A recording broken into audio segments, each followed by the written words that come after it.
Assalamu alaikum. Welcome back to another class, Spoken English with Shikha. So, I hope you all remember যে আমরা আসলে spoken English শুরু করছিলাম আর কোথা থেকে কোন পর্যন্ত গেছি। ফর এক্সাম্পল আমরা আদেশ করা শিখছি, নিষেধ করা শিখছি লাইক দ্য কমান্ডস অ্যান্ড ফরবিডস। এর পাশাপাশি আমরা অ্যাফার্মেটিভ আর নেগেটিভ বলা শিখছি। For example I go to school or I don't go to school এগুলো আমরা বলা শিখছি। ওকে, সো আজকে আমরা আমাদের এই যে শেখার যে জার্নিটা আমাদের যাচ্ছিল যে ফ্লোটা সেখান থেকে আমরা একটু ব্রেক নেব। তার মানে কি আজকে আমরা শিখব না? অবশ্যই শিখব। আজকে আমরা একটা ম্যাসিভ টাস্ক শিখব। ওকে? ফর এক্সাম্পল যদি আমাদেরকে কেউ ইংলিশে কোনো টাইম জিজ্ঞাসা করে, "আচ্ছা এখন কত বাজে?" এটা ইংলিশে আমরা কিভাবে বলি? নরমালি এটা ইংলিশে আমরা বলি হচ্ছে,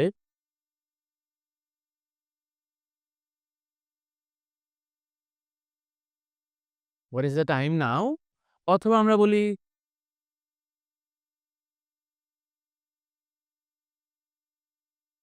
"What time is it?"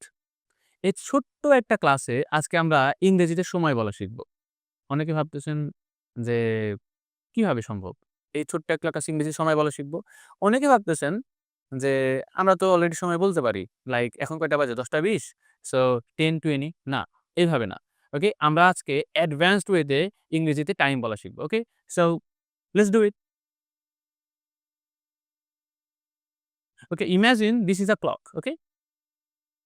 Imagine this is a clock. This is the centre of the clock.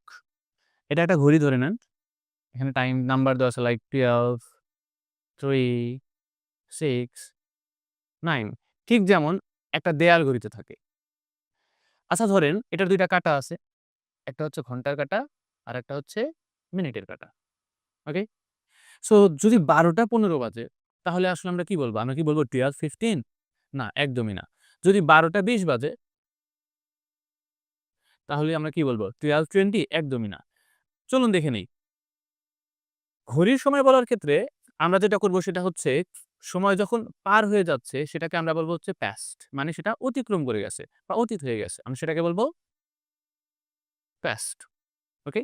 আর যখন আমরা বুঝাতে যাব যে সময় বাকি আছে, ধরেন ১২টা বাজতে ৫ মিনিট বাকি, ১০ মিনিট বাকি, তখন আমরা বলব হচ্ছে টু।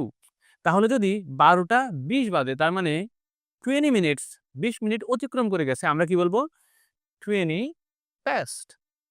২০ অতিক্রম করছে। কিন্তু কত বাজার পরে ২০ অতিক্রম করছে? 12 সো আমরা বলব 20 পাস্ট 12 ওকে? একইভাবে যদি ১২টা ১০ বাজে তাহলে আমরা কি বলব? আমরা বলব 10 পাস্ট 12 আচ্ছা এখন দেখে নেই। তাহলে যদি ১২টা ১৫ বাজে আমরা কি বলব? আমরা কি বলব 15 past 12? না, এটাও আমরা বলব না। আমরা দেখে নিই ঘড়ির কয়টা অংশ আছে? ১, ২, ৩, ৪ এই ৪ টা অংশ। সো আমরা এই যে ১৫ এই অংশটা ৪ ভাগের ১ ভাগ এটাকে আমরা ইংরেজিতে বলব হচ্ছে কোয়ার্টার। ওকে?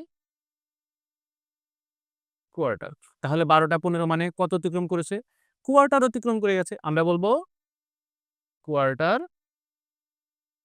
পাস্ট 12 একইভাবে যদি ১২:৩০ বাজে আমরা বলব হাফ পাস্ট 12 12 একইভাবে যদি ঘড়ির কাঁটা অর্ধেক পার হয়ে যায় মানে আমরা বুঝাতে চাই যে এত বাজতে বাকি আছে। ১২টা বাজতে ১০ মিনিট বাকি, ১২টা বাজতে ২০ মিনিট বাকি। তাহলে আমরা কি ইউজ করব? টু যেটা আমি মেনশন করছিলাম অলরেডি। ফর এক্সাম্পল ১২টা বাজতে ৫ মিনিট বাকি। So the time is 5 to 12 ওকে? একইভাবে ১২টা বাজতে যদি ১৫ মিনিট বাকি থাকে আমরা কি বলব? আমরা বলব the time is quarter to 12 বাস হয়ে গেল আমাদের ইংরেজিতে ঘড়ি দেখার সময় বলা। ঠিক আছে? আজকে থেকে ইনশাআল্লাহ আমরা অ্যাডভান্সড ওয়েতে ইংরেজিতে ঘড়ির সময় বলতে পারবো। ওকে? সো আমি আশা করছি আপনারা সারাদিন এটা প্র্যাকটিস করবেন।